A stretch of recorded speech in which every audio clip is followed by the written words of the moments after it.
Banks तो हम सब लोग ही यूज़ करते हैं। जब हमने सेविंग करनी हो, लोन लेना हो या सैलरी लेनी हो तो हम बैंक के पास जाते हैं। लेकिन हम बैंक में जितने पैसे रखवाते हैं उतने ही वापस ले लेते हैं। और सेविंग अकाउंट में तो हमें कुछ फ़ायदा भी हो जाता है क्योंकि हमें उसमें इंटरेस्ट मिलता है। मतलब जितने पैसे रखवाए उससे ज़्यादा पैसे मिल गए। तो फिर आखिर बैंक कमाता कहाँ से है? क्योंकि हमने तो जो पैसे दिए वो वापस ले लिए, तो बैंक के पास क्या बचा? बैंक्स इतनी बड़ी बड़ी बिल्डिंग्स, एम्प्लॉयज़ और लग्जरी कैसे अफोर्ड करता है और कैसे अर्निंग करता है? आखिर बैंक का बिजनेस मॉडल क्या है और क्या आप भी अपना बैंक बना सकते हैं? आइए जानते हैं आज की इस वीडियो में। नंबर 1 पर आता है इंटरेस्ट इनकम। बैंक्स के पास पैसे कमाने के कई सारे तरीके हैं जिनमें सबसे फायदेमंद है इंटरेस्ट इनकम। बैंक के पास आप जो पैसे रखवाते हैं, बैंक उन पैसों से दूसरों को लोन देता है और फिर वही इंटरेस्ट वाला पैसा ही इनकी अर्निंग होता है। चलें इसको आसान अल्फाज में समझते हैं। मान लीजिए आप एक कस्टमर हैं और आप बैंक के पास पैसे रखवाने जाते हैं। अब आपने बैंक में 1 साल के लिए 10 लाख रुपए रखवा दिए और इस पर बैंक आपको 4% इंटरेस्ट देता है। अब कोई और आता है, उसे 10 लाख रुपए लोन चाहिए, वो बैंक से 10 लाख रुपए लेता है और इस पर बैंक उससे 10% इंटरेस्ट लेता है। अब एंड पे 1 साल के बाद बैंक उस कस्टमर से 11 लाख रुपए लेगा, जबकि आपको मिलेंगे सिर्फ 10,40,000 रुपए और जो बाकी 60,000 बचे वो बैंक का मुनाफा होगा। और इसी तरीके से बैंक हर महीने मुनाफा कमाता है। सेकंड नंबर पर आता है SMS चार्ज। आप लोगों को बैंक की तरफ से तो SMS ज़रूर आते होंगे जिनमें ज़्यादातर मैसेजेस आपने कभी सीरियस ही नहीं लिए और ना ही कभी पढ़े हैं।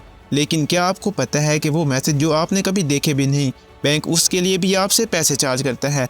RBI के अकॉर्डिंग बैंक्स को ये सर्विस फ्री देनी चाहिए, लेकिन ऐसा होता नहीं है। आमतौर पर एक मैसेज पर बैंक आपसे 25 पैसे चार्ज करता है और इस तरह आपको महीने में कितने मैसेज आते हैं तो बैंक हर महीने आपसे कितना चार्ज करता होगा। और इसी तरह बैंक के कई कस्टमर्स हैं तो बैंक की अर्निंग का अंदाज़ा आप खुद लगा लीजिए। तीसरे नंबर पर आता है कार्ड या ATM चार्ज। ये तो आपको पता ही होगा कि अगर आप नॉन बैंक ATM से पैसे निकलवाते हैं तो बैंक आपको उस पर भी चार्ज करता है। इस तरह बैंक आपसे हर ट्रांजैक्शन पर 21 रुपए तक ले लेता है। इसके अलावा कार्ड की मेंटेनेंस फ़ी भी हमसे ही ली जाती है, जिसकी वजह से हर साल 100 से 500 रुपए हमारे अकाउंट से काट लिए जाते हैं। इसके अलावा अगर आपका कार्ड गुम हो गया है या आपने कोई नया कार्ड बनवाना है तो उसके भी पैसे अलग से लिए जाएंगे। ये कार्ड बनवाने के पैसे भी हर बैंक में अलग अलग होते हैं। चौथे नंबर पर आता है फेल्ड ATM ट्रांजैक्शन। कभी कभार ऐसा होता है कि हम ATM से पैसे निकलवाने जाते हैं लेकिन हमारे अकाउंट में उतने पैसे ही नहीं होते और ट्रांजैक्शन फेल हो जाती है। लेकिन क्या आपको पता है कि पैसे कम होने की वजह से भी बैंक हमसे चार्ज करता है? अगर आपकी गलती की वजह से ट्रांजैक्शन फेल हुई तो आपको उसके पैसे देने होंगे और हर फेल ट्रांजैक्शन पर आपसे 20 से 25 रुपए चार्ज किए जाएंगे। ये रूल दिसंबर 2020 के बाद अप्लाई होना शुरू हुआ। नंबर 5 पर है ट्रांजैक्शन चार्ज। बैंक अपने कस्टमर्स को कुछ कैश ट्रांजैक्शन फ्री में करने देता है, उसके बाद वो आपसे चार्ज करना शुरू कर देता है। हर बैंक के लिए ये लिमिट अलग अलग है।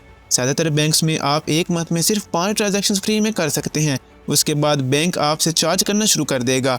इसके अलावा बैंक आपसे चेक, फंड ट्रांसफ़र, लॉकर और इंश्योरेंस जैसी सर्विसेज के नाम पर भी चार्ज करता है।